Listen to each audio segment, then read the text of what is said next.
मेरठ के चर्चित नीला ड्रम हत्याकांड में सौरभ की मां रेणु देवी की गवाही हुई। अदालत में सौरभ की मां ने आरोपियों मुस्कान रस्तोगी और साहिल शुक्ला को पहचानने के साथ ही इंसाफ की गुहार लगाई है। मां ने कहा कि इन्हीं दोनों ने उनके बेटे की हत्या की। गवाहियों का दौर जारी है और इस बीच पीड़ित परिवार के वकील ने बचाव पक्ष पर जानबूझकर मामले को खींचने के आरोप लगाए हैं। रिपोर्ट आपको दिखाते हैं।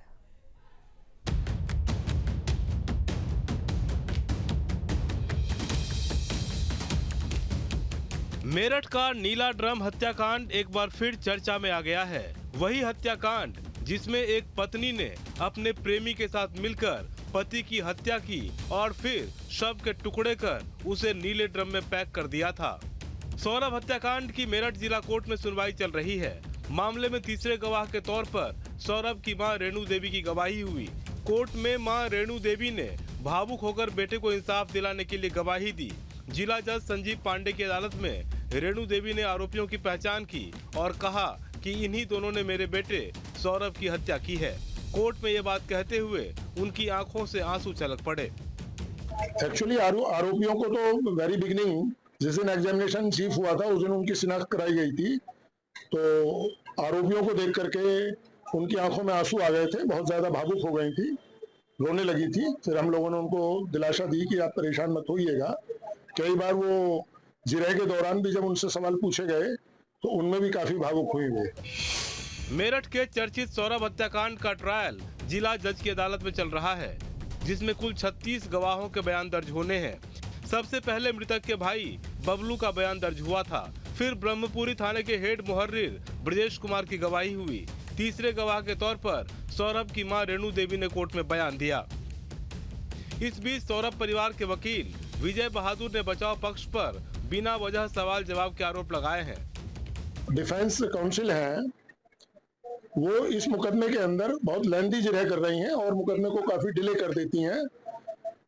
यहाँ तक कि जैसे हमारा PW1 था उससे 11-12 दिन के अंदर हमारी कंप्लीट हुई है सर, और वो इतने ज्यादा क्वेश्चंस पूछ रही हैं, बहुत लेंथी जिरह कर रही हैं। यहाँ तक कि ये जो उनकी पॉलिसी है वो केवल हमारे विटनेसेस को हैरेस करने की है, जैसा कि मैं समझ पा रहा हूँ। चूंकि उनके जो क्वेश्चंस हैं वो बहुत ज्यादा रेलिवेंट नहीं होते हैं उस जगह, वो डिलेइंग प्रैक्टिस है उनकी। सौरभ राजपूत पहले मर्चेंट नेवी में कार्यरत थे, बाद में लंदन के एक मॉल में नौकरी कर रहे थे। 24 फरवरी को मेरठ में अपने घर लौटे थे। 25 फरवरी को उन्होंने अपनी बेटी पीहू का जन्मदिन मनाया और 27 फरवरी को पत्नी मुस्कान का धूमधाम से जन्मदिन मनाया। पुलिस के मुताबिक 3 मार्च की रात सौरभ की पत्नी मुस्कान रस्तोगी ने अपने प्रेमी साहिल शुक्ला के साथ मिलकर साजिश रची और सौरभ की चाकू घोंपकर बेरहमी से हत्या कर दी। हत्या के बाद दोनों ने शव के टुकड़े किए और उसे नीले प्लास्टिक के ड्रम में सीमेंट के घोल में भरकर छुपा दिए। हत्या के बाद आरोपी प्रेमी युगल 5 मार्च को हिमाचल प्रदेश के कसोल घूमने चले गए। दोनों 17 मार्च को मेरठ लौटे। उसके अगले ही दिन 18 मार्च को हत्याकांड का खुलासा हुआ। 19 मार्च को सौरभ के भाई बबलू की तहरीर पर ब्रह्मपुरी थाने में हत्या का केस दर्ज हुआ, जिसके बाद पुलिस ने मुस्कान और साहिल को गिरफ्तार कर जेल भेज दिया। दोनों आरोपी तब से न्यायिक हिरासत में हैं। कार्रवाई से तो मैं संतुष्ट हूँ। पहले जो है सबसे पहले मेरे ही क्रॉस एग्जामिनेशन वगैरह सब मेरा ही हुआ था।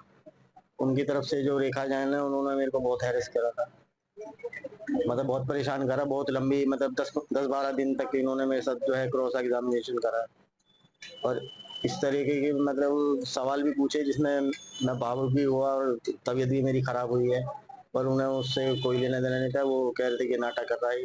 हाँ, पुरानी बातें याद हुई, गुस्सा भी आया, भावुक भी हुआ, रोना भी आया। हाँ जी, मैं सजा दिलवा के रहूंगा, चाहे मेरे को कहीं भी जाना पड़े, हाई कोर्ट, सुप्रीम कोर्ट, कहीं भी जाना पड़े, पर मैं सजा दिलवा के रहूंगा।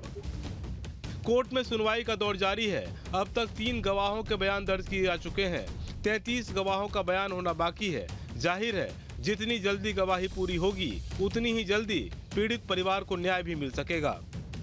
इस मामले में सौरभ के भाई का कहना है कि वो मरते दम तक अपने भाई के लिए इंसाफ की लड़ाई लड़ेंगे और उनके हत्यारों और गुनहगारों को सजा दिलाकर रहेंगे। बहरहाल न्याय की ये लड़ाई अभी लंबी है, लेकिन इतना जरूर है, सौरभ के परिवार को ये उम्मीद है कि एक दिन उनके बेटे को इंसाफ मिलकर रहेगा। मेरठ से सरफराज अहमद, न्यूज़ स्टेट, उत्तर प्रदेश। जहां भक्ति है हर शब्द में, कथाओं में छुपे हैं दिव्य रहस्य। और ज्योतिष देता है जीवन को दिशा। धर्म से जुड़ी हर बातों को जानने के लिए हमारे चैनल स्तुति को सब्सक्राइब करें। चैनल पर जाने के लिए इस लिंक पर क्लिक करें।